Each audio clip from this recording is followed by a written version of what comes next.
നീ ദൈവപുത്രനാണോ? നീ യഹൂദരുടെ രാജാവാണെന്ന് സ്വയം അവകാശപ്പെടുകയും അണികളെ വഴിതെറ്റിക്കുകയും ചെയ്തു. ഈ മൗനം നമ്മെ വല്ലാതെ അസ്വസ്ഥനാകും. ഈ മുഖം നമ്മെ വല്ലാതെ നൊമ്പരപ്പെടുത്തുന്നു. ഈ നീതിപീഠത്തിനു മുമ്പ് ഒരു വിധി തീർപ്പ് കൽപ്പിക്കാൻ നാം ഇത്രയും ദുസ്സഹമായ വേദന അനുഭവിച്ചിട്ടില്ല. ആ മുഖത്ത് നിറയുന്ന ചൈതന്യം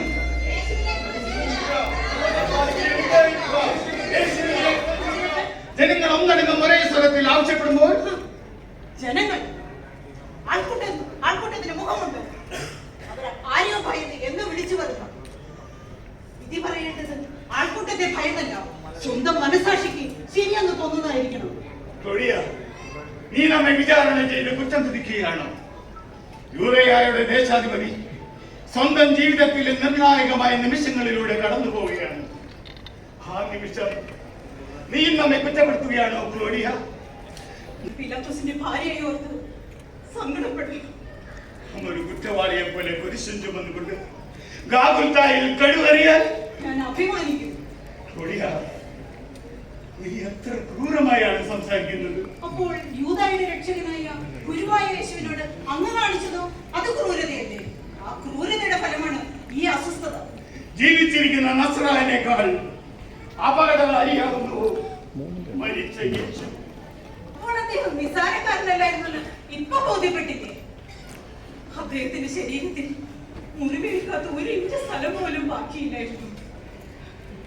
തലയിൽ മുൾക്കിരീടം നിരന്തരം അമർത്തി പീഡിപ്പിച്ചുകൊണ്ടേയിരുന്നു.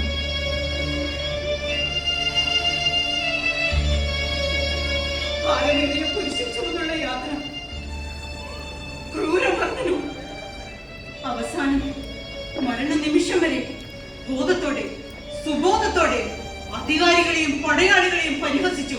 അറിവുകെട്ടവരെന്ന് ഇവർ ചെയ്യുന്നത് എന്തെന്ന് ഇവരറിയുന്നില്ല. ഇവരോട് ക്ഷമിക്കണമേ എന്ന്. ആ ചാട്ടവാറടി അങ്ങ് ഗാഗുൽത്താ വരെ തുടർന്നു. വാവിട്ട് തന്നെ കണ്ണീരുമായി യേശുവിനെ പിന്തുടർന്ന സ്ത്രീ ജനങ്ങളുടെ ആർത്തനാദങ്ങളൊന്നും അങ്ങയുടെ പടയാളികളുടെ മനസ്സ് അലിയിച്ചില്ല. ദൈവസ്തുതി ഉയരേണ്ട ജെറുസലേം ദേവാലയം വെറും ചന്തയായി മാറിയപ്പോ ആ നസ്രായൻ പ്രതികരിച്ചു. അവൻ ചാട്ടവാറെടുത്തു. ജനങ്ങളെ പിടിഞ്ഞ കച്ചവടക്കാരെ അവൻ മൊത്തം അടിച്ചൊടിച്ചു. അതിന്റെ പക അവർ വിധിയിലൂടെ നടപ്പാക്കി. വിധി ഒച്ചമാംസത്തിൽ ഒരു ആണി തറച്ച് കയറുമുള്ള വേദന അങ്ങ് അനുഭവിച്ചിട്ടുണ്ടോ? ആണികൾ തറച്ചു കഴിക്കുമ്പോൾ ആ മനുഷ്യൻ എന്തുമാത്രം വേദന അനുഭവിച്ചു കാണും. നിങ്ങൾ ആണികൾ തറച്ചു കയറ്റിയത് അമ്മയുടെ ഹൃദയത്തിലാണ്. ആ ഹൃദയത്തിന്റെ തേങ്ങൽ എനിക്ക് കേൾക്കാം. കാരണം ഞാനും ഒരു അമ്മയാണ്.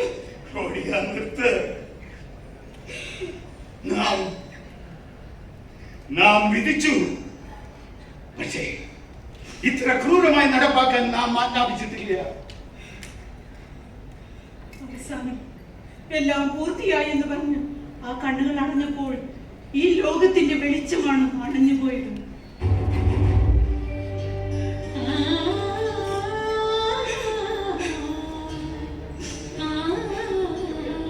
സ്നേഹമാണവൻ, സമാധാനമാണവൻ, സാന്ത്വനമാണവൻ യേശു.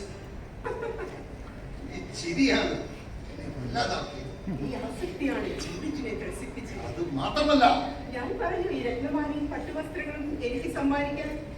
എന്റെ വിജയശില്പിക്കല്ലാതെ ഇവ ഞാൻ ആർക്കാണ് നൽകേണ്ടത്? നീ യൂദായുടെ അവനെ പറഞ്ഞില്ലായിരുന്നെങ്കിൽ അവൻ യേശുവിനെ കാണിച്ചു തരുമായിരുന്നോ? നിങ്ങൾ ആ ബുദ്ധി എനിക്ക് ഉപദേശിച്ച് തന്നില്ലായിരുന്നു. നമ്മുടെ ബന്ധവും ബുദ്ധിയുമാണ് യേശുവിനെ കുടുക്കിയത്. അവന്റെ ശരീരം നിന്നെയും കാത്തിരിക്കുന്നു. ഞാനിരിക്കുന്ന അഗ്നിജാലകളിൽ നിന്ന് നീക്കുന്നതിനാണ് എനിക്ക് അവസരം ഉണ്ടാകാതിരിക്കുന്നത്.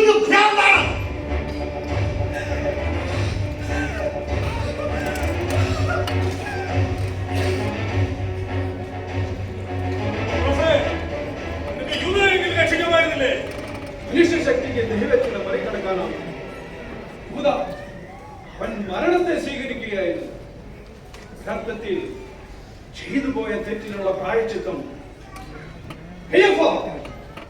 എനിക്ക് ഉറങ്ങുവാനാവില്ല. കാരണം അവൻ ഉയർത്തെഴുന്നേൽക്കുന്നത് എനിക്ക് കാണണം. അതിലൂടെ എനിക്കും ഒരു പുനർജന്മം ലഭിക്കണം.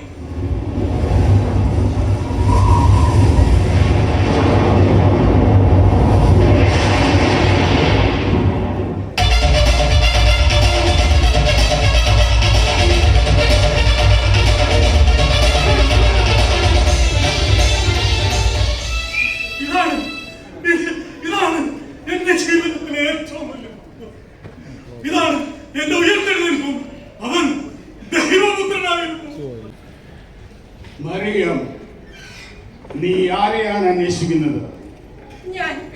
ഞാൻ യേശുവിനെ അന്വേഷിക്കുന്നു. എന്റെ നാഥനെ അന്വേഷിക്കുന്നു. ഞാൻ തന്നെയല്ലേ നിന്റെ നാഥൻ?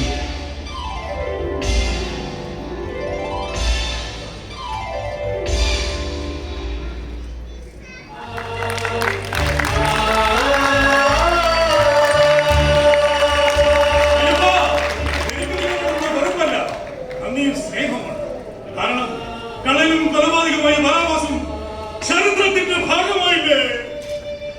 പക്ഷേ സംശയിക്കേണ്ട, അവനവിടെ ഇല്ല.